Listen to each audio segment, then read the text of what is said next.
Gloire à l'Éternel Dieu, notre Dieu, notre Père. Que l'Éternel Dieu vous bénisse, que l'Éternel Dieu vous garde. Bienvenue donc à cet enseignement sur le mot iniquité. Nous sommes à la 4e vidéo, si ma mémoire est bonne, sur le mot iniquité. Voyons ce que l'Éternel Dieu a à nous dire sur ce mot merveilleux, à la gloire de l'Éternel. Car il nous enseigne, il nous façonne. Toute l'Écriture est bonne, saine pour nous former, nous façonner, afin que nous puissions mieux servir l'Éternel, notre Dieu, notre Père. Remettons ces quelques instants. Père très saint, forme-nous, façonne-nous à la gloire de ton nom. Que ton nom soit béni, honoré toujours et partout. Merci Seigneur pour tout ce que tu vas nous apprendre aujourd'hui. Que ton nom soit béni, honoré-lui toujours et partout. Amen. Voyons donc en fait ici, nous étions arrivés la fois dernière donc au chapitre 40 en fait ici de Ésaïe. Et effectivement, donc nous allons voir ici où nous en sommes. Voilà. Nous avons vu la dernière fois que l'Éternel Dieu avait une voie de salut, en fait pour nous, bien sûr, dans le mystère de l'iniquité qui s'agrandit de plus en plus. Le mystère de l'iniquité, c'est le mystère du fait de ne pas croire dans la parole de Dieu, dans la Torah, en fait ici, pour la mettre en pratique, à la gloire de l'Éternel. Yeshua nous a rachetés afin que nous puissions être à lui, afin que nous puissions recevoir la Torah pleine de grâce et de vérité dans nos cœurs, dans nos vies, à la gloire de l'Éternel. Voyons donc en fait ce qu'il a à nous dire en fait aujourd'hui. Je vérifie juste en fait ici une petite chose, si je suis bien en fin de compte ici. Ok, là, dans en fait ici, voilà, sur la vidéo. Donc nous sommes dans Ésaïe 40. Ok, nous étions arrivés là. On va donc continuer, et on va donc continuer ici sur le mot Avon. Et on va aller en fin de compte ici maintenant dans Ésaïe chapitre 43. 43 verset 24. Tu n'as pas appris d'argent à acheter pour moi des aromates, tu n'as pas rassasié de la graisse de tes sacrifices, mais tu m'as tourmenté par tes péchés, tu m'as fatigué par tes iniquités. Donc ici, l'Éternel Dieu fait des reproches. Oui, il fait des reproches à son peuple, ok. Et en fin de compte, il lui dit, c'est moi qui efface tes transgressions pour l'amour de moi, je ne me souviendrai plus de tes péchés. L'Éternel Dieu veut sauver, en fait ici, veut restaurer, veut racheter, oui bien sûr. Le ministère de l'iniquité s'accroît de plus en plus, en fin de compte, dans le monde, oui, mais l'Éternel veut racheter. Et l'Éternel Dieu veut se servir de chacun de nous afin que nous puissions bien comprendre cette dimension-là, effectivement, de manière à pouvoir en sauver le maximum autour de nous, afin de former, façonner les uns et les autres. Je vous renvoie aux vidéos que nous avons fait sur, en fait, la justice, marcher par la justice, par la foi. C'est extrêmement important. Tout croyant, au travers de Christ Yeshua, doit apprendre à marcher selon la justice par la foi, c'est le mot de tzedaka en fait en hébreu, et selon un jugement juste. Je vous renvoie aux vidéos que nous avons fait sur le sujet. C'est extrêmement important dans les temps qui viennent, car parallèlement, la situation va se dégrader et le ministère de l'iniquité va s'accroître de plus en plus, évidemment. Ok. Donc c'est moi qui efface tes transgressions pour l'amour de moi, je ne me souviendrai plus de tes péchés. Ésaïe 43, verset 24 et verset 25. On continue, on va voir ce que le Seigneur nous dit. Dans Ésaïe chapitre 50, verset 1, « Ainsi parle l'Éternel, où est la lettre de divorce par laquelle j'ai répudié votre mère? Ou bien, auquel de mes créanciers vous ai-je vendu? Voici, c'est à cause de vos iniquités que vous avez été vendus, et c'est à cause de vos transgressions que votre mère a été répudiée. » Donc c'est toujours à cause de nos péchés, de nos transgressions, de nos iniquités, que l'on s'enfonce en fait dans le malheur. Et que l'on, en fin de compte, ici, on s'enfonce dans le mystère de l'iniquité. L'iniquité prend de plus en plus de place dans le cœur, en fin de compte, des gens, c'est-à-dire le manque de foi. C'est-à-dire qu'on n'écoute plus, en fin de compte, Dieu, et en fin de compte, on ne tient plus compte de sa Torah. Alors, en fin de compte, ici, c'est quelque chose, en fait, grave, oui, bien sûr. Et le Seigneur dit bien, c'est à cause. Voilà pourquoi il convient pour ceux qui ont encore un petit peu de conscience de se repentir et de s'attacher à l'Éternel Dieu. Aucune église, en fait, ne restera dans les temps qui viennent à cause de leur iniquité. C'est-à-dire qu'ils ne sont pas, en fin de compte, ancrés sur la Torah, les prophètes et les psaumes. Tout ce qui n'est pas ancré sur la Torah, les prophètes et les psaumes à la lumière de Yeshua va être ébranlé, va tomber, en fin de compte. Ok. Tout simplement, pourquoi? Eh bien parce que les fondements ne sont pas là. Les fondements, c'est la Torah, les prophètes et les psaumes, à la lumière de Yeshua. On continue. On arrive maintenant dans Ésaïe 53, verset 5. Ok. On parle là de Yeshua, justement. Justement de Yeshua qui a payé le prix. Ok. On arrive au verset 5. Okay. Au verset 5. Mais il était blessé pour nos transgressions, brisé pour nos iniquités. Ok. Donc ici, on parle bien des iniquités. Le châtiment qui nous donne le shalom est tombé sur lui, et c'est par ses meurtrissures que nous sommes guéris. Nous étions tous errants comme des brebis, chacun suivait sa propre voie, et l'Éternel a fait retomber sur lui l'iniquité de nous tous. Et oui, l'Éternel a fait retomber l'iniquité de nous tous. Okay. Chacun suivait sa propre voie, et l'Éternel a fait retomber sur lui l'iniquité de nous tous.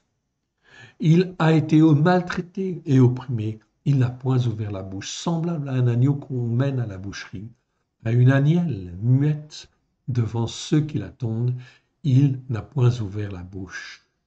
Verset 8. Il a été enlevé par l'angoisse et le jugement, et parmi ceux de sa génération, qui a cru qu'il était retranché de la terre des vivants et frappé pour les transgressions de mon peuple. Yeshua a payé le prix. Verset 9.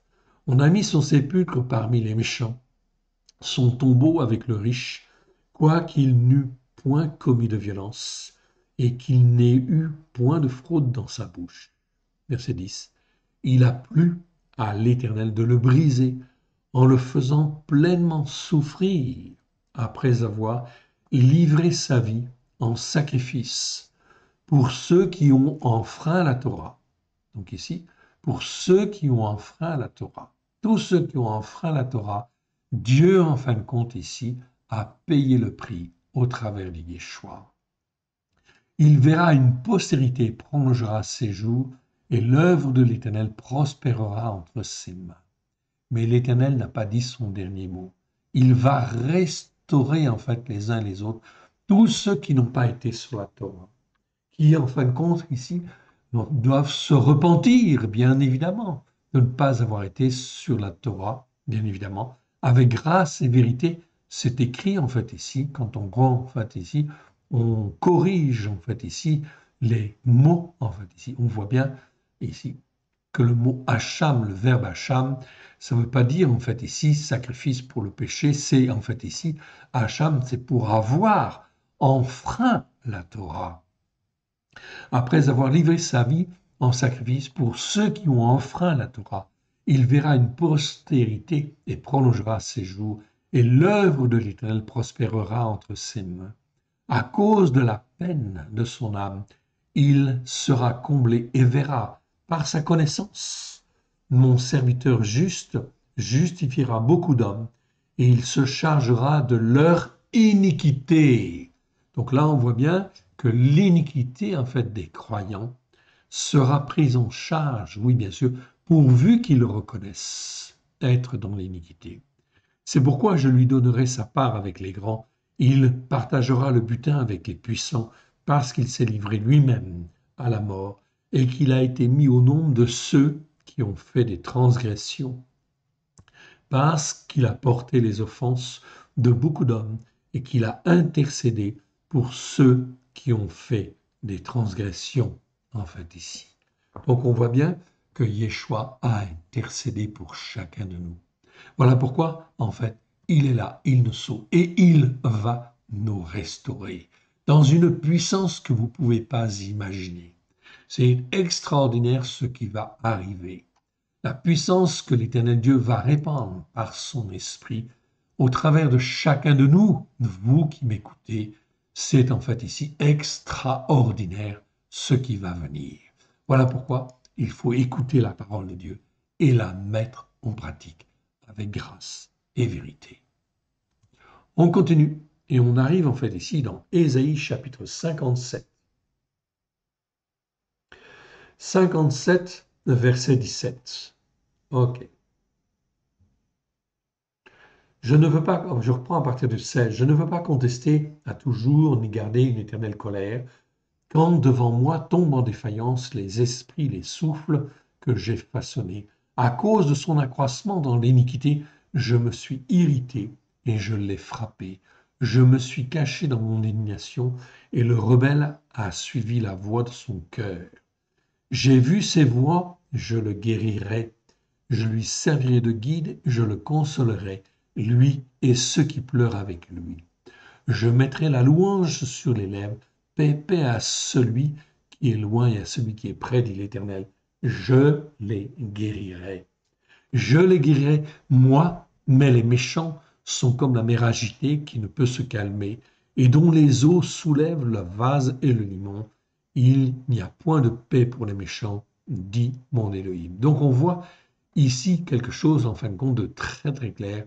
Il y a une différence entre ceux qui sont justes et ceux qui sont injustes. Oui, bien sûr, dans les temps qui viennent, l'Éternel Dieu va en fait relever son peuple. C'est donc extrêmement important de bien comprendre cela. Et cela va être glorieux, glorieux en fin de compte sur la terre. Ésaïe chapitre 59, verset 2. Je reprends à partir du verset 1. Non, la main de l'Éternel n'est pas trop courte pour sauver, ni son oreille trop dure pour entendre. Mais ce sont vos iniquités qui mettent une séparation entre vous et votre Elohim. Ce sont vos péchés qui vous cachent sa face et l'empêchent de vous écouter. Car vos mains sont souillées de sang et vos doigts d'iniquité. Vos lèvres profèrent le mensonge, votre langue fait entendre l'iniquité flagrante qui perdure. Donc ici, l'iniquité flagrante qui perdure, c'est le mot avla. Ça ne doit pas être traduit par iniquité tout court. Je vous le montre. Avla, ici, c'est un mot qui existe 25 fois dans 25 versets. C'est la même racine que avon. Ça nous parle en fait d'iniquité. Mais c'est une forme d'iniquité grave, en fait ici, flagrante qui perdure. L'iniquité flagrante qui perdure est extrêmement grave. L'iniquité, c'est une chose. Et il ne faut pas qu'elle perdure dans le temps, parce que si elle perdure dans le temps et qu'elle est flagrante, eh bien, en fin de compte, elle contribue à endurcir le cœur de l'âme, le cœur de l'être humain. Ici. Voilà pourquoi il ne faut absolument pas que cette iniquité flagrante qui perdure justement, en fait, ici. Il faut s'arrêter. Sinon, après, on risque de tomber dans l'injustice. C'est ce que vous voyez en fin de compte ici ensuite. Nul ne se plaint avec justice, nul ne plaide selon la foi. Ils s'appuient sur des choses vaines et disent des faussetés. Ils conçoivent la souffrance et enfantent l'injustice. Ici, vous voyez en fait apparaître le mot injustice, je vous l'agrandis. C'est le mot aven. C'est presque pareil que avla, mais ça ne s'écrit pas pareil du tout. Ok, avla, ça commence avec un aïn, comme avon. Aven, ça commence par un aleph, en fait, ici. Donc, quand on est dans l'injustice, on tombe dans l'injustice. On est dans l'avon, si ça perdure, en fait, on tombe dans l'avla. Et si ça continue, on tombe dans la veine. Et dans la veine, on est dans l'injustice, c'est la perdition. C'est donc extrêmement important de bien comprendre ces schémas-là, car il faut, mon frère, ma sœur, toi qui entends, qui écoutes aujourd'hui, ok, peut-être tu es encore, en fait, ici, dans le péché, les transgressions ou les iniquités, mais le sang de l'agneau nous lave, nous purifie, nous sanctifie des péchés, des transgressions et des iniquités. Voilà pourquoi, en fin de compte, il faut aider les uns et les autres à ne pas tomber dans l'avla, en fait ici, ni dans la veine. Alors il faut avertir les frères et les sœurs afin qu'ils ne s'endurcissent pas et qu'ils puissent être sauvés. L'Éternel Dieu veut sauver. Donc il nous suscite les uns les autres afin que l'on puisse sauver les uns et les autres de la v'là et de la veine, en fait, ici, c'est-à-dire de l'iniquité flagrante qui perdure et de l'injustice, en fait, tout simplement. C'est donc extrêmement, en fait, important. Ce passage, en fait, ici, va nous parler très souvent, en fin de compte, de la veine. En réalité, c'est mal traduit, je l'avais, en fin de compte, déjà dit, dans, en fait, ici, l'enseignement sur le mot aven. Regardez, en fait, au verset, en fait, 6. Leurs toiles, ce ne servent point de vêtements, ils ne peuvent se couvrir de leur ouvrage, leurs œuvres sont des œuvres d'injustice. Ici, en fait, je retrouve, en fait, ici, le mot aven, c'est le mot injustice, et non pas iniquité. Même chose au verset 7, leurs pieds courent mal, ils ont hâte de répandre le sang innocent. Leurs pensées sont des pensées d'injustice. Ici, on n'est pas dans l'iniquité, on est dans l'injustice. La dévastation et la ruine sont sur leur route. Okay? C'est donc extrêmement important. Verset 8, ils ne connaissent pas la voie du shalom. Il n'y a point de jugement juste dans leur réflexion. Ils prennent des chemins détournés. Quiconque y marche ne connaît point le shalom. C'est pourquoi l'arrêt d'un jugement juste est loin de nous et la justice par la foi ne nous attend pas. Nous attendons la lumière, voici les ténèbres, la clarté et nous marchons dans l'obscurité.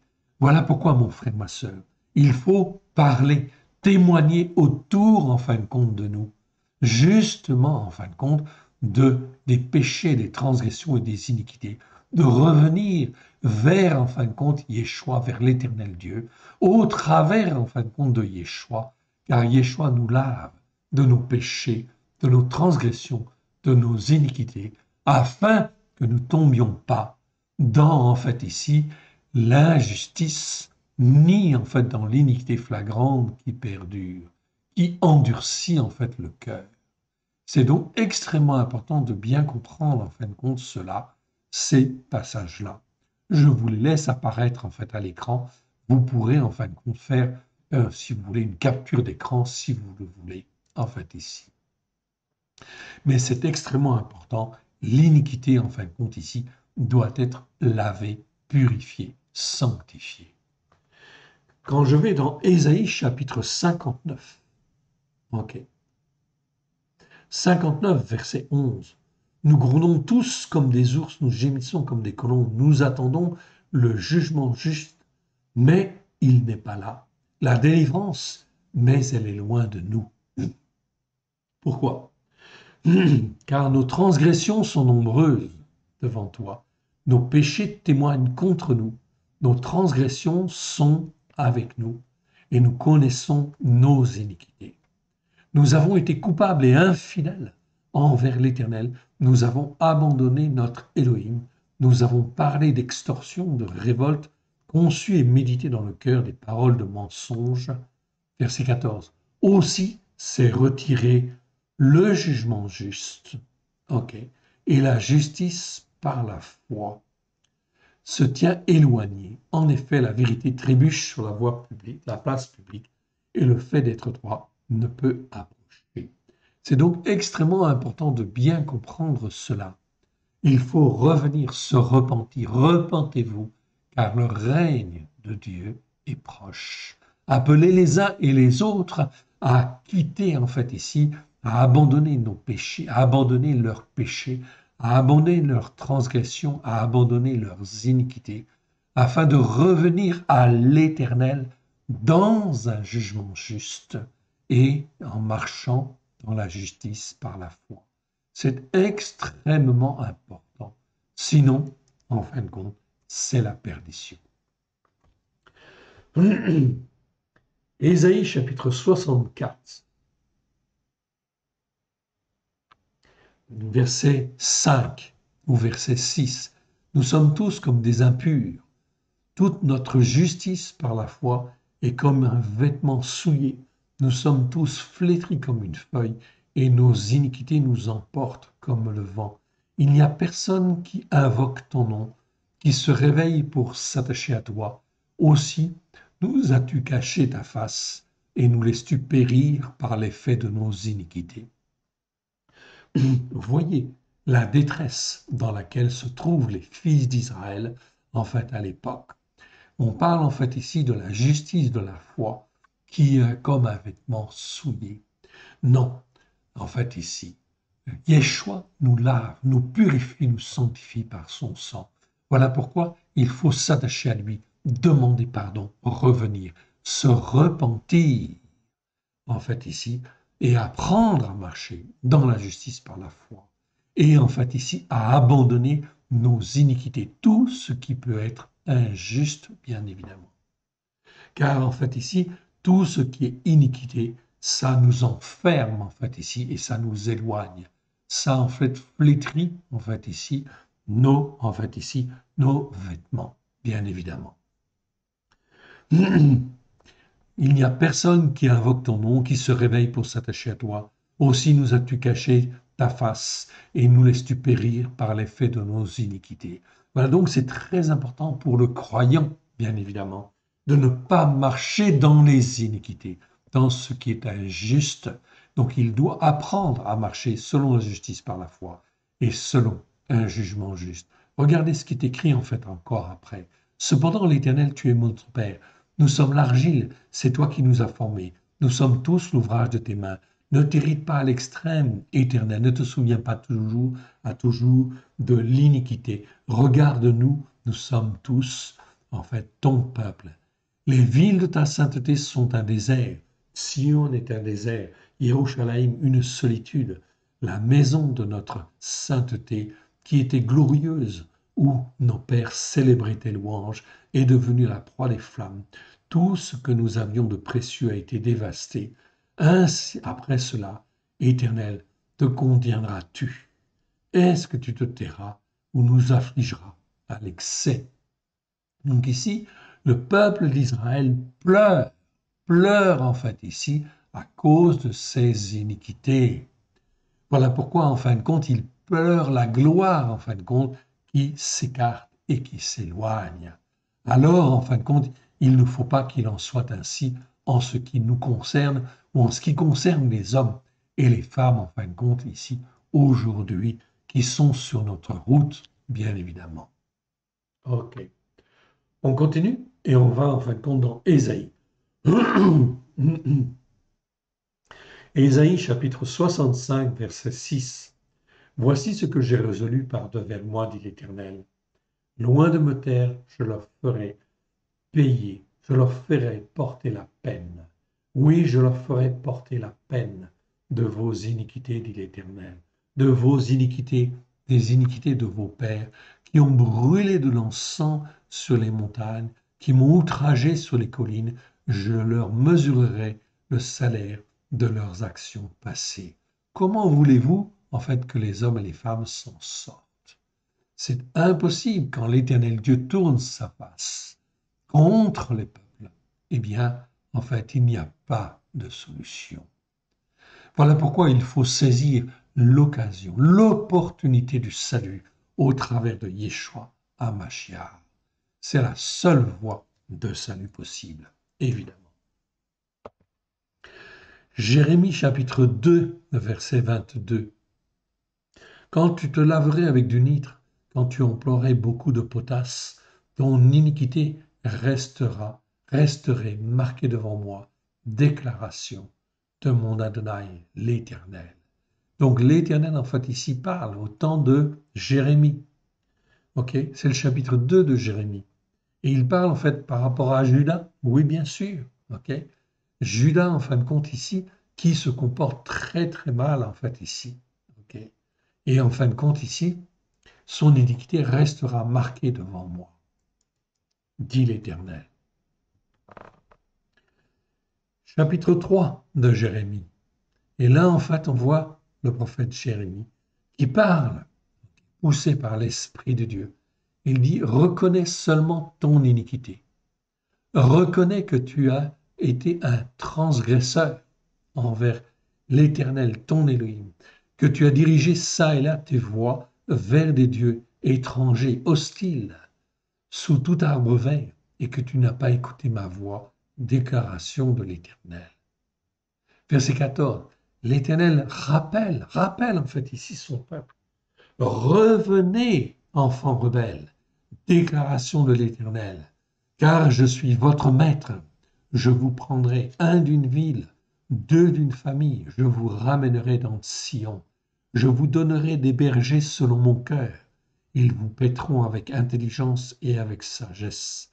Lorsque vous aurez multiplié et fructifié dans le pays, en ces jours-là déclamation de l'Éternel, on ne parlera plus de l'arche de l'alliance de l'Éternel. Elle ne viendra plus au cœur et on ne se la rappellera plus. On ne s'apercevra plus de son absence et l'on n'en fera point d'autre. En ce temps-là, on appellera Yerushalayim, le trône de l'Éternel. Toutes les nations s'assembleront à Yerushalayim au nom de l'Éternel. Elles ne suivront plus les penchants de leur mauvais cœur. Regardez en fin de compte ici ce que l'Éternel Dieu dit au travers de la bouche de Jérémie. Il parle là d'une restauration pleine et entière où les hommes en fait et les femmes ne suivront plus les penchants de leur mauvais cœur. Jérémie chapitre 3 verset 17. Et pourtant, le temple a été détruit plus tard. Eh oui, parce que le peuple, en fin de compte, ici, n'avait pas écouté. Il n'avait pas, en fait, ici, ne s'était pas repenti. Mais l'Éternel Dieu parle au travers de la bouche de Jérémie pour les temps qui viennent, pour les temps d'aujourd'hui. Nous sommes en 2023. Et l'Éternel Dieu prophétise, en fait, ici, par la bouche de Jérémie, par nos bouches, en fait, ici. Il dit, en ce temps-là, on appellera Yerushalayim, le trône de l'Éternel. Et toutes les nations s'assembleront à Yerushalayim au nom de l'Éternel. Elles ne suivront plus les penchants de leur mauvais cœur. Mais il faut que les hommes et les nations fassent leur expérience, en fait, aussi quelque part. Jérémie chapitre 5, verset 25. C'est à cause de vos iniquités que ces dispensations n'ont pas lieu. Ce sont vos péchés qui vous privent de ces biens. Car il se trouve parmi mon peuple des méchants. Ils épient comme l'oiseleur qui dresse des pièges. Ils tendent des pièges et prennent des hommes. Donc là, il y a des méchants, oui, dans le peuple. Voilà pourquoi l'Éternel Dieu veut sortir tous ces méchants, évidemment. Jérémie chapitre 11, verset 10. Ils sont retournés aux iniquités de leur premier père. Ils ont refusé d'écouter mes paroles et ils sont allés après d'autres dieux pour les servir. La maison d'Israël et la maison de Yehuda ont violé mon alliance que j'avais faite avec leur père. C'est pourquoi ainsi parle l'Éternel. Voici, je vais faire venir sur eux des malheurs dont ils ne pourront se délivrer. Ils crieront vers moi et je ne les écouterai pas. Donc l'Éternel dit très clairement ce qui va se passer. Ils sont retournés aux iniquités de leur père. Voilà ce qui se passe en fait aujourd'hui, en fait ici. C'est qu'en fait justement, eh bien, les hommes en fait ici reviennent aux iniquités de leur père en fait ici également. Jérémie 13, verset en fait ici, 13, verset 22. Si tu dis en ton cœur, voilà, pourquoi cela m'arrive-t-il? C'est à cause de la multitude de tes iniquités que tes pans de tes habits sont relevés, que tes talons sont violemment mis à nu. Là, on parle encore de la multitude des iniquités. Souvenez-vous, Satan est tombé à cause de la multitude de ses iniquités. On retrouve la même expression ici. C'est à cause de la multitude de tes iniquités que tes pans de tes habits sont relevés et que tes talons sont violemment mis à nu. En fait, ici. Ok. Verset 27, regardez. Ici, un petit peu plus bas. J'ai vu tes adultères, tes hennissements, tes criminelles prostitutions sur les collines et dans les champs. J'ai vu tes abominations. Malheur à toi, Yerushalayim. Jusqu'à quand tarderas-tu à te purifier? Donc là, on voit la nécessité d'apprendre à marcher selon un jugement juste, tzedaka, et selon, en fait, ici, la justice par la foi, pardon, à marcher selon la justice par la foi, tzedaka, et selon un jugement juste, afin de ne plus tomber dans les iniquités. Donc il faut apprendre ce que c'est qu'une iniquité, évidemment. Donc là, on voit la chute et la rechute, en fait, des enfants d'Israël. Donc là, cela nous avertit que nous sommes faibles. L'homme est faible. Voilà pourquoi il a la nécessité de s'attacher à l'Éternel Dieu tous les jours. Il doit se discipliner à rester attaché à l'Éternel Dieu, jour après jour, afin de ne pas tomber dans l'iniquité. Jérémie chapitre 14, verset 7. Si nos iniquités témoignent contre nous, agis à cause de ton nom éternel, car nos infidélités sont nombreuses. Nous avons péché contre toi. Très bien. Voilà le genre de prière que l'on doit s'approprier, bien évidemment. Toi qui es l'espérance d'Israël, son sauveur au temps de la détresse oppressante qui amène l'angoisse, pourquoi serais-tu comme un étranger dans le pays, comme un voyageur qui entre pour passer la nuit? Pourquoi serais-tu comme un homme stupéfait, comme un héros incapable de nous secourir? Tu es pourtant au milieu de nous, Éternel. Ton nom est invoqué sur nous, ne nous abandonne pas. Voici ce que l'Éternel dit à son peuple. Il aime à courir çà et là, ils ne savent retenir leurs pieds. L'Éternel n'a point d'attachement pour eux, il se souvient maintenant de leur iniquité et il châtie leurs péchés. Donc voilà pourquoi nous avons besoin, en fin de compte, de nous attacher fermement à l'Éternel et d'apprendre à marcher selon un jugement juste, oui bien sûr. Ok. L'Éternel, nous reconnaissons notre méchanceté, l'iniquité de nos pères, car nous avons péché contre toi. Ici, on est dans Jérémie 14, verset 20. L'Éternel, nous reconnaissons notre méchanceté. Nous reconnaissons l'iniquité de nos pères, car nous avons péché contre toi. À cause de ton nom, ne méprise pas, ne déshonore pas le trône de ta gloire, n'oublie pas, ne romps pas ton alliance avec nous. Parmi les idoles des nations, en est-il qui fasse pleuvoir? En est-il où est-ce le ciel qui donne la pluie? N'est-ce pas toi, Éternel, notre Elohim? Nous espérons toi, car c'est toi qui as fait toutes ces choses. Donc on voit en fait ici plein de possibilités d'intercession. Ok. Jérémie chapitre 16, verset 10. Lorsque tu annonceras à son peuple toutes ces choses, ils te diront, pourquoi l'Éternel nous menace-t-il de tous ces grands malheurs? Quelle est notre iniquité? Quel péché avons-nous commis contre l'Éternel, notre Elohim? Donc il convient de se poser les bonnes questions, oui bien sûr. Quelle iniquité avons-nous commis? Voilà pourquoi il faut lire les Écritures, ok? Et en fait ici, se former, se façonner. Jérémie chapitre 16, car mes yeux sont attentifs à toutes leurs voies. Elles ne sont point cachées devant ma face, et leur iniquité ne se dérobe point à mes regards. Je leur donnerai d'abord le double de leur iniquité et de leur péché, parce qu'ils ont profané mon pays, parce qu'ils ont rempli mon héritage de cadavres, des cadavres de leurs idoles et de leurs abominations. L'Éternel est ma force et mon appui, mon refuge au jour de la détresse oppressante qui amène l'angoisse.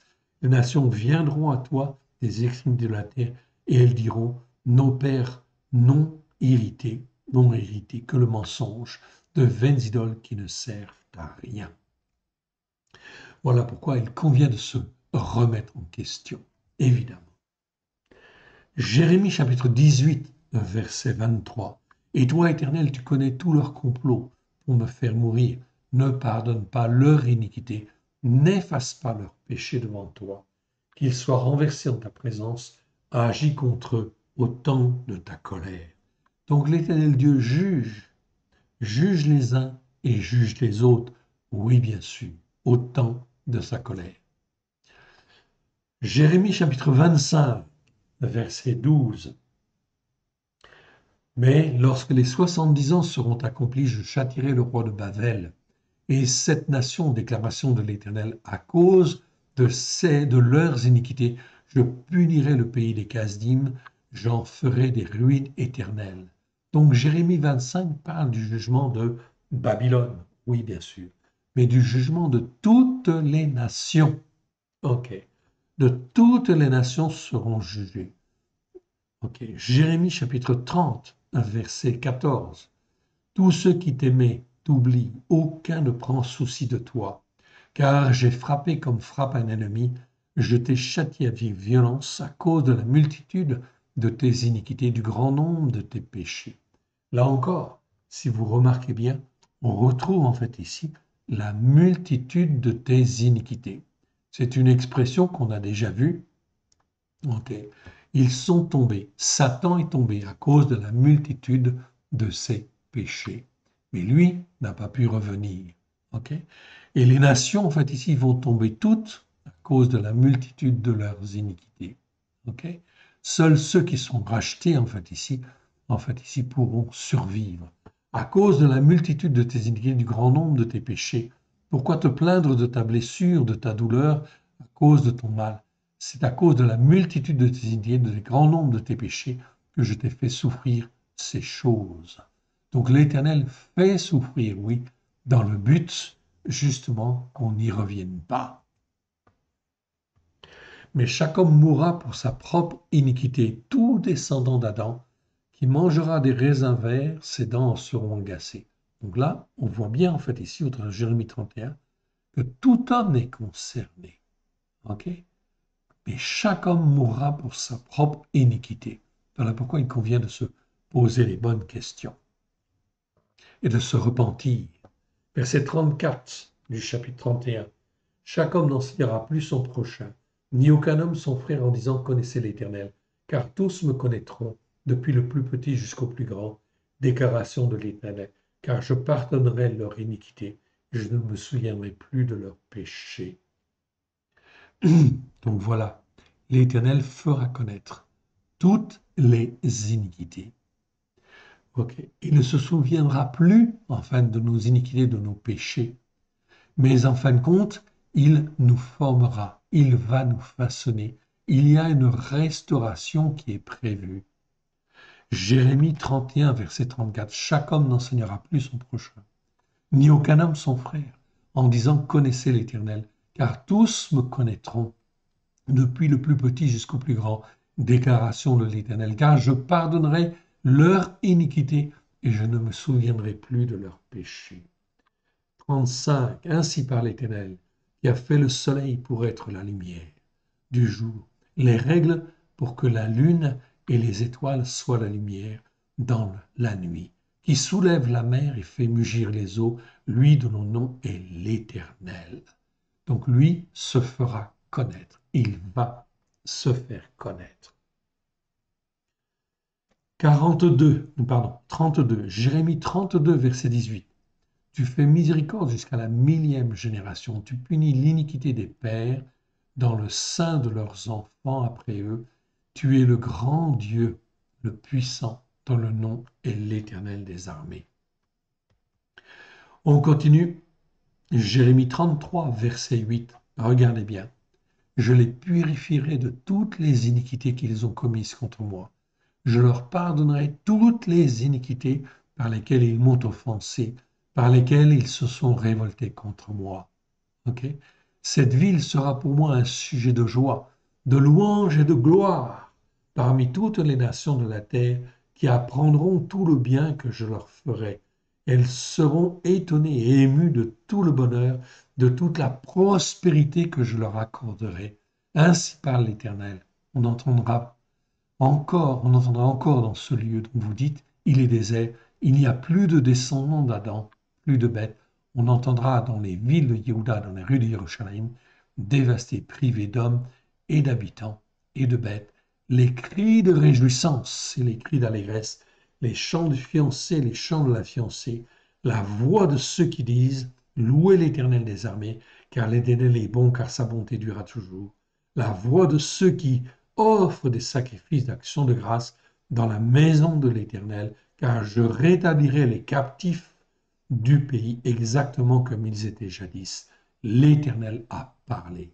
On voit donc bien là une restauration pleine et entière, comme on n'a jamais, jamais, jamais imaginé. Je les purifierai de leur iniquité. On voit donc une restauration extraordinaire qui va arriver. Oui, bien sûr. C'est donc là un appel, oui, bien sûr, mon frère, ma soeur, à écouter et à mettre en pratique les commandements de Dieu, les enseignements de la Torah avec grâce et vérité. Il faut la méditer, cette Torah.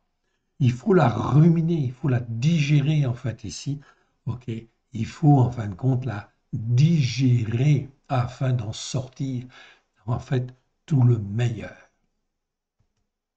On continue. Jérémie 36, verset 3. Quand la maison de Yola entendra tout le malheur que je pense lui faire, peut-être reviendront-ils chacun de sa voix qui attire sur eux le malheur, alors je pardonnerai leur iniquité et leur péché s'ils reviennent. Mais ils ne sont pas revenus, en fait, ici. OK? Mais ils vont revenir dans les temps qui viennent. Verset 31 du chapitre 36. Et je le châtirai, lui, sa postérité serviteur, à cause de leur iniquité, et je ferai venir sur eux, que je ferai venir sur eux, sur les habitants de Jérusalem et sur les hommes de Juda, tous les malheurs dont je les ai menacés, sans qu'ils aient voulu m'écouter, parce qu'ils n'ont pas écouté. Eh bien, Dieu fera venir tous les malheurs. Il en est de même aujourd'hui, nous sommes en 2023. Tous les malheurs vont venir sur chacune des nations, chacune aura son lot, tout simplement pourquoi? Parce qu'ils n'ont pas écouté. Donc il faut que les jugements de Dieu s'appliquent à tous les hommes sur la terre. Et cela s'appliquera, bien évidemment. En ces jours, en ce temps-là, déclaration de l'Éternel, on cherchera l'iniquité d'Israël. Elle n'existera plus. Le péché de Yehuda ne se trouvera plus, car je pardonnerai au reste que j'aurai laissé. Jérémie. Donc on voit bien ici une restauration pleine et entière, en fait, ici dans Jérémie. Jérémie chapitre 50, verset 20. On cherchera l'iniquité. Ok. Jérémie chapitre 51. Là, on parle en fin de compte de Babel.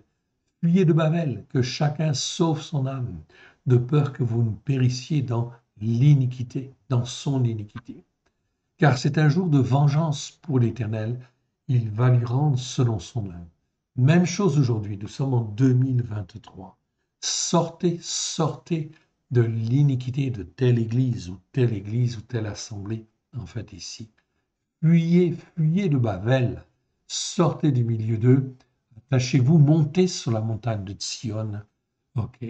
Faites un culte à l'Éternel qui soit un culte véritable, qui soit vraiment ancré sur les enseignements de la Torah avec grâce et vérité. Fuyez de Babel, que chacun sauve son âme, de peur que vous ne périssiez dans son iniquité, car c'est un jour de vengeance pour l'Éternel, il va lui rendre selon ses œuvres. Babel était dans la main de l'Éternel une coupe d'or qui enivrait toute la terre. Les nations bu de son vin, c'est pourquoi les nations ont été en délire.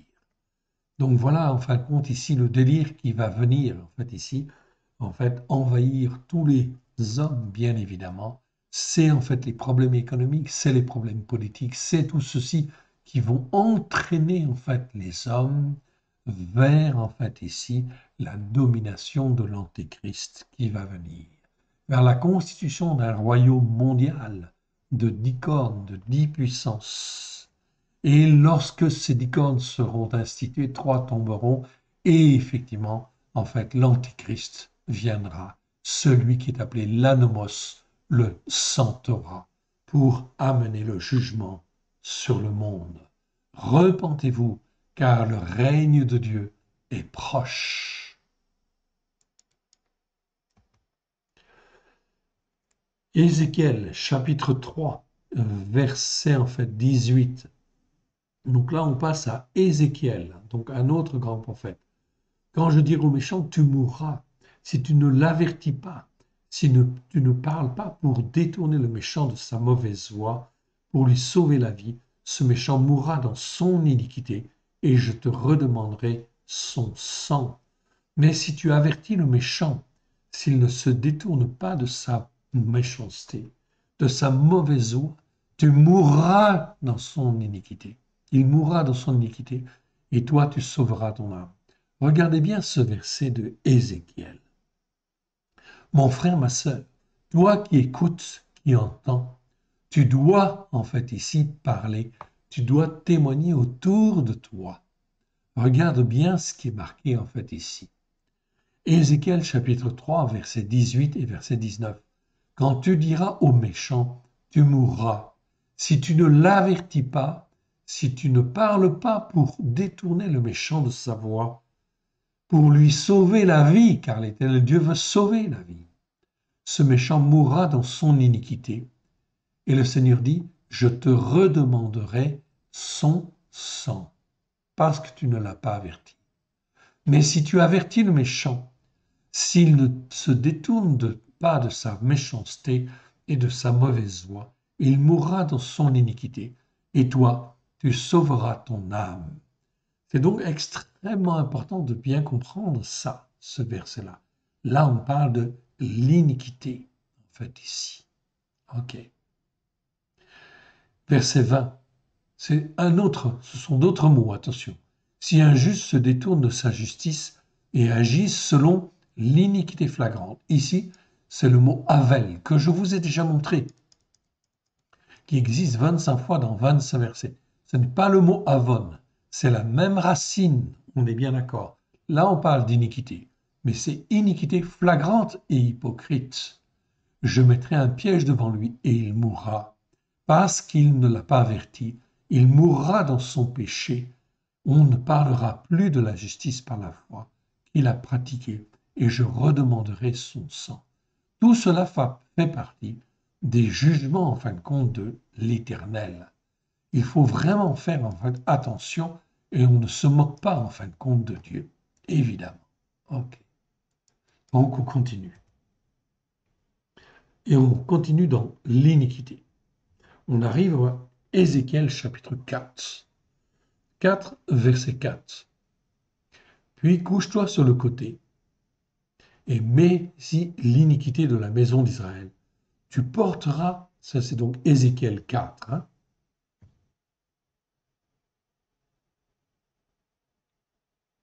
Puis couche-toi sur le côté et mets-y l'iniquité de la maison d'Israël, et tu porteras l'iniquité autant de jours que tu seras couché sur ce côté. Je te compterai le nombre de jours égal à celui des années de leur iniquité, 390 jours, tu porteras ainsi l'iniquité de la maison d'Israël. Voilà en fin de compte ce que Ézéchiel devait faire. Quand tu auras achevé ces jours, couche-toi sur le côté droit. Tu porteras l'iniquité de la maison de Yehuda. Pendant 40 jours, je t'impose un jour pour, en fait, chaque année. Un jour pour chaque année. Tu tourneras ta face et ton bras nu vers Yerushalayim Asséji, et tu prophétiseras contre elle. Donc là, en fait, ici, l'Éternel Dieu voulait se servir justement en fin de compte d'Ézéchiel pour témoigner de l'iniquité, afin qu'il porte l'iniquité, afin qu'en fait le peuple puisse voir qu'il avait une possibilité de salut. Ils manqueront de pain et d'eau, ils seront stupéfaits les uns les autres et frappés de langueur pour leur iniquité. En fait ici. Verset 16. Il me dit encore, fils d'Adam, je vais briser le bâton du pain à Yerushalayim. Ils mangeront du pain au poids et avec angoisse. Ils boiront de l'eau à la mesure, et avec épouvante. Ils manqueront de pain et d'eau. Ils seront stupéfaits les uns les autres, frappés de langueur pour leur iniquité. De la même manière, l'Éternel Dieu va faire venir la faim et la soif. Et en fait, les hommes et les femmes seront frappés, en fait, pour leur iniquité, dans le but qu'ils puissent se poser, en fait, les bonnes questions et se repentir devant l'Éternel. Est-ce qu'ils vont écouter? Voilà pourquoi l'Éternel Dieu nous appelle à parler. Ézéchiel chapitre 7, verset 13. Non, le vendeur ne couvrira pas ce qu'il a vendu, fût-il encore parmi les vidants, car la prophétie contre toute la multitude ne sera pas révoquée à cause de son iniquité. Nul ne conservera sa vie. Donc là, on parle d'iniquités qui sont devenues en fin de compte graves. Verset 16. Les fuyards s'échappent, ils sont sur la montagne, comme les colombes des vallées. Tous gémissent chacun sur son iniquité. Toutes les mains sont affaiblies, tous les genoux se fondent en eau, en fait, ici. Ils se saignent de sac et un frisson les enveloppe. Tous les visages sont confus, toutes les bêtes sont rasées. Ils jetteront leur argent dans les rues, et leur or seront pour eux un objet d'horreur. Leur argent et leur or ne pourront les sauver au jour de la fureur de l'Éternel. Ils ne pourront ni rassasier leur âme, ni remplir leur entraille, car c'est ce qui les a fait tomber dans leur iniquité. Donc là, on voit que les hommes, en fait, ici, vont être dans une telle détresse qu'ils n'aimeront même plus leur or et leur argent. Ézéchiel chapitre 9, verset 9. Il me répondit, l'iniquité de la maison d'Israël et de Juda est grande, excessive. Le pays est rempli de meurtres. La ville est pleine de choses détournées, car ils disent, l'Éternel a abandonné le pays, l'Éternel ne voit rien. Moi aussi je serai sans pitié, je n'aurai point de miséricorde, je ferai retomber leur voix sur leur tête. Et voici l'homme vêtu de lin, portant un écritoire à la ceinture, rendit cette réponse, j'ai fait ce que tu m'as ordonné. Donc, des détresses, il va y en avoir, et de très très grandes détresses. Ézéchiel chapitre 14, verset 3. Fils d'Adam, ces gens-là portent leurs idoles dans leur cœur, ils attachent les regards sur ce qui les a fait tomber dans l'iniquité. Me laisserai-je consulter par eux? Ok. Donc l'Éternel Dieu montre ici qu'Israël a été dur de cœur, mais les nations seront dures de cœur en fait aussi. Voilà pourquoi la détresse sera très très très grande. C'est pourquoi parle-leur et dis-leur, ainsi parle l'Éternel, le Seigneur l'Éternel, tout homme de la maison d'Israël qui porte ses idoles dans son cœur, qui s'attache les regards sur ce qui fait les tomber dans les iniquités. S'il vient, en fait, ici, s'adresser au prophète, moi, l'Éternel, je lui répondrai, malgré la multitude de ses idoles. Ok. Verset 7. Car tout homme de la maison d'Israël et des étrangers séjournant en Israël, qui s'est éloigné de moi, qui, en fait, porte ses idoles dans son iniquité, dans son cœur, qui attache ses regards sur ce qui l'a fait tomber sur son iniquité, s'il vient s'adresser au prophète pour me consulter par lui, moi l'Éternel, je lui répondrai.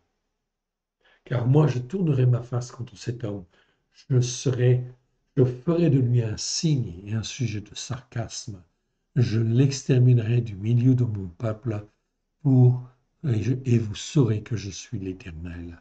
Donc l'Éternel Dieu agira en fait ici d'une manière très dure en fait ici dans les temps qui viennent. Ézéchiel 14, verset 10.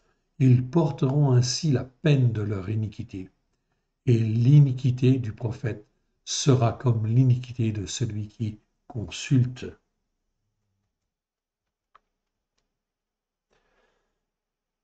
Ézéchiel chapitre 16, verset 46.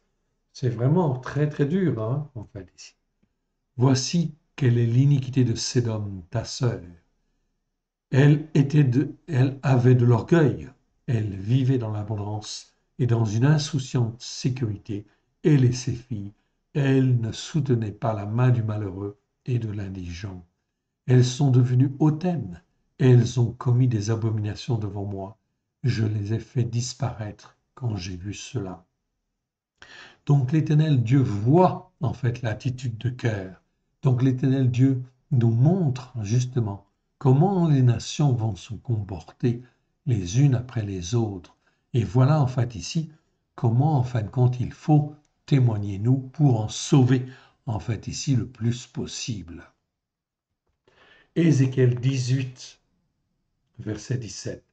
S'il tend sa main aux pauvres, s'il n'exige ni intérêt ni usure, s'il observe mes jugements justes, suit mes règles, celui-là ne mourra pas pour l'iniquité de son père, il vivra. Verset 18, c'est son père qui a été un oppresseur, qui a commis des rapines envers les autres, qui a fait au milieu de son peuple ce qui n'est pas bien. C'est lui qui mourra pour son iniquité. Verset 19, vous dites pourquoi le Fils portera-t-il l'iniquité de son Père? C'est que le Fils a agi selon un jugement juste et la justice par la foi.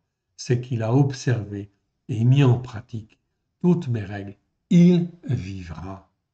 Donc, celui qui agit selon la justice par la foi et qui agit selon un jugement juste vivra dans les temps qui viennent. C'est donc très important, en fait, de bien comprendre cela. Donc là, on a bien la confirmation. Ézéchiel 18, verset 20. L'âme qui pêche, c'est celle qui mourra. Le fils ne portera pas l'iniquité de son père, et le père ne portera pas l'iniquité de son fils. S'il y a repentance, s'il marche par la foi, la justice par la foi du juste sera sur lui, et la méchanceté du méchant ne sera sur lui, tout simplement. Ok? Donc c'est très important de bien comprendre ça, la justice par la foi ici, qui sauve. Ok. Ézéchiel 18, verset 30. C'est pourquoi je vous jugerai, chacun selon ses voies, maison d'Israël. Déclaration du Seigneur l'Éternel. Retournez et détournez-vous de vos transgressions, afin que l'iniquité ne cause pas votre ruine. Rejetez loin de vous toutes les transgressions par lesquelles vous avez péché. Faites-vous un cœur nouveau et un esprit nouveau. Pourquoi mourriez-vous, maison d'Israël? Donc l'Éternel appelle à la repentance. Verset 32, car je ne désire pas la mort de celui qui meurt. Déclaration du Seigneur l'Éternel. Convertissez-vous donc et vivez. L'Éternel Dieu appelle à la repentance. Ézéchiel 21, verset 28 ou 21-23, selon certaines versions. Ils ne voient là que de vaines divinations, ceux qui ont fait des serments, mais lui, il se souvient de leur iniquité, en sorte qu'ils seront pris. Verset suivant, verset 29, c'est pourquoi ainsi parle l'Éternel, le Seigneur l'Éternel, parce que vous rappelez le souvenir de votre iniquité, en mettant à nu vos transgressions, en mettant vos péchés dans toutes vos actions, parce que vous en rappelez le souvenir, vous serez saisis par la main. Verset 30, et toi, profane, méchant, prince d'Israël, dont le jour arrive au temps où l'iniquité est à son terme. Ainsi parle le Seigneur l'Éternel, la tiare sera ôtée, le diadème sera enlevé, les choses vont changer, ce qui est abaissé sera élevé, ce qui est élevé sera abaissé. L'Éternel Dieu rendra justice. Verset 34.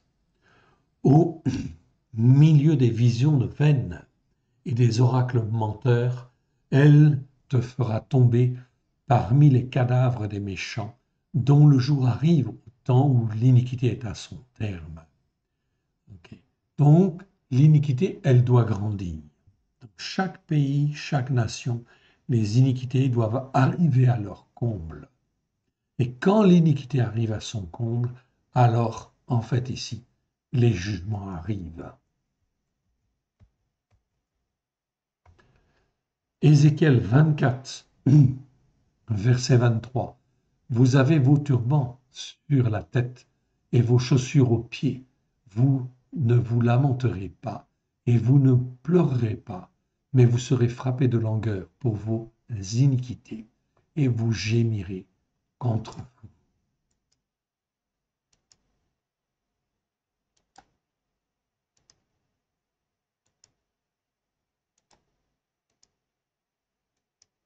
Ok, on continue et on arrive en fait ici maintenant dans en fait ici Ézéchiel 28. Par la multitude des iniquités, par l'iniquité des activités, sans aucune crainte de l'Éternel, tu as profané tes sanctuaires. Ai-je fait sortir du milieu de toi un feu qui te dévore? Je te réduis en cendres sur la terre aux yeux de ceux qui te regardent. Donc ici, on en a Ézéchiel 28, verset 18. C'est en fait, là, on parle de Satan. Satan, par la multitude de ses iniquités, il est tombé et il est maudit à jamais. Tous ceux qui te connaissent parmi les peuples sont en fait dans la stupeur à cause de toi. Tu es réduit à néant, tu ne seras plus à jamais en fait ici. Donc ici, on voit bien en fin de compte que l'Éternel juge en fait ici tous ceux qui persévèrent dans la multitude des iniquités. Ils seront jugés comme Satan en fait a été jugé. D'où l'importance en fait ici de la repentance. Oui, bien sûr. Ok. Ézéchiel 29, verset 16. Ce royaume ne sera plus pour la maison d'Israël un sujet de confiance. Il lui rappellera son iniquité quand elle se tournait vers eux. Ils sauront que je suis le Seigneur, l'Éternel. Ok.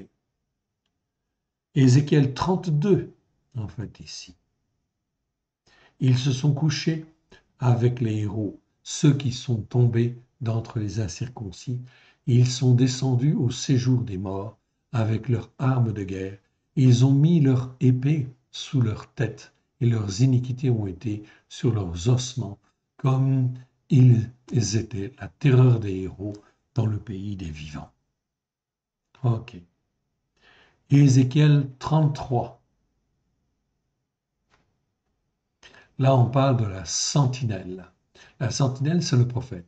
Si la sentinelle voit venir l'épée et ne sonne pas le chauffard, si le peuple n'est pas averti et que l'épée vienne enlever à quelqu'un la vie, celui-ci périra à cause de son iniquité, mais je redemanderai son sang à la sentinelle. Donc l'Éternel Dieu nous avertit.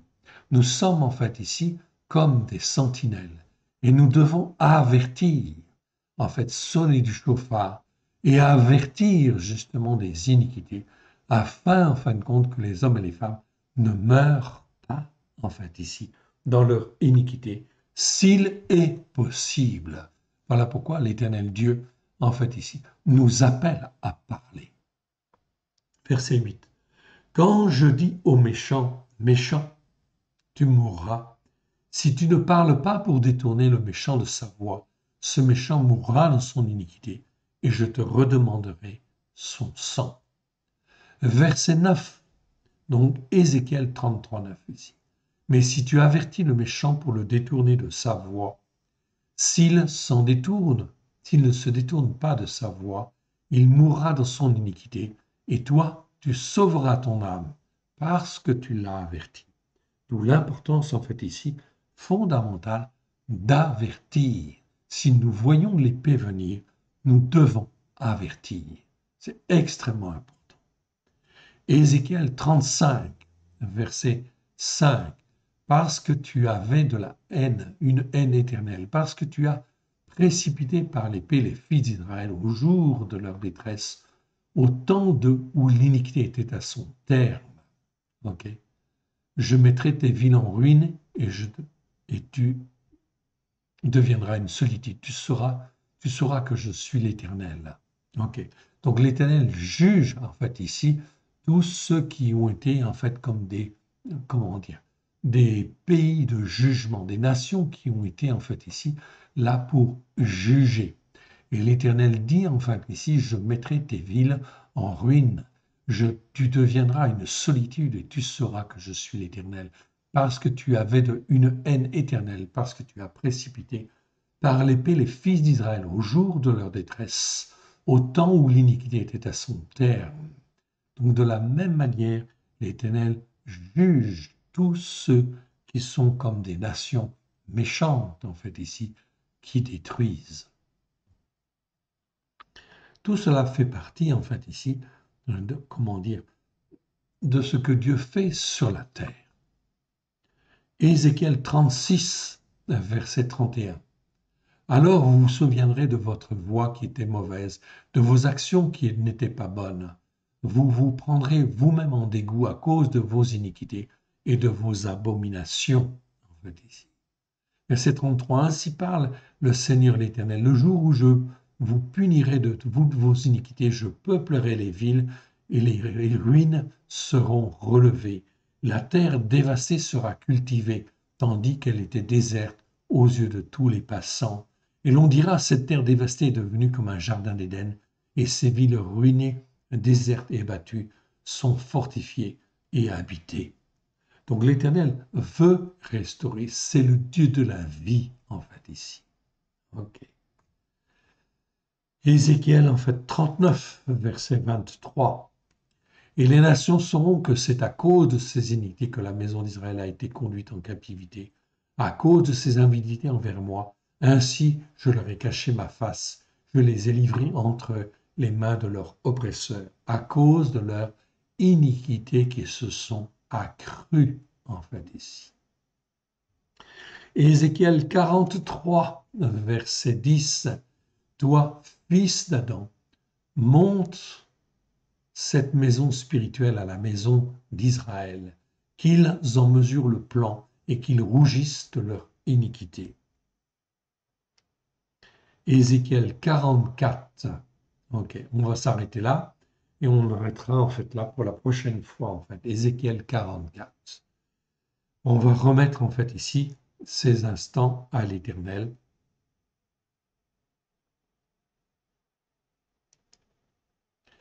Ok. Merci Seigneur pour ces enseignements que tu nous as donnés sur le mot iniquité. Que ce qui n'est pas de toi, en fait, dans le nom de Yeshua s'en aille dans les lieux arides. Que ce qui était de toi reste dans nos cœurs, à la gloire de ton Saint-Nom. Que tu le transformes par ta grâce au travers de Yeshua Mashiach, ton Fils bien-aimé, afin que nous puissions grandir à la gloire de ton Saint-Nom. Que nous puissions, en fait, avertir celui, en fait, ici, en fait, sur qui doit venir l'épée, afin qu'il puisse se repentir à la gloire de ton Saint-Nom. Aide-nous, mon Dieu, mon Père, à te faire plaisir. Nous te rendons grâce dans le précieux nom de Yeshua. Étant ta main bienfaisante, fortifie-nous à la gloire de ton Saint-Nom. Que ton nom soit béni, honorez-lui toujours et partout. Amen.